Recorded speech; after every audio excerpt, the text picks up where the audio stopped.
Hi guys! So, alam niyo ba tong news na to about sa solar superstorm? Ang sabi-sabi, they could wipe up daw the internet for weeks or months according to Professor Peter Becker of George Mason University. So, si Professor Becker is creating a warning about the dangerous solar flares that could wipe up the internet and destroy the satellites and also disrupt the whole world completely. So, ito nga daw is mangyayari sa November 24 this coming year. Itong solar superstorm na to.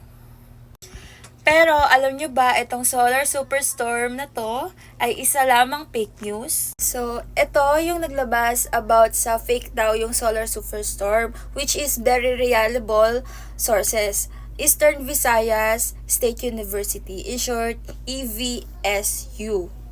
So guys, ito nga pala yung isa sa mga statement nila. When the sun discharges magnetic energy into space, solar storm, also known as solar flares, occur. This phenomena affect Earth's magnetic field locally and temporarily.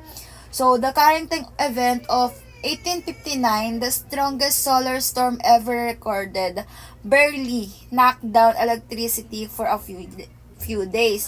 So guys, kung merong mang event for astronomical news, pwede kayong pumunta sa mga reliable sources like NASA or NOAA for accurate solar activity updates.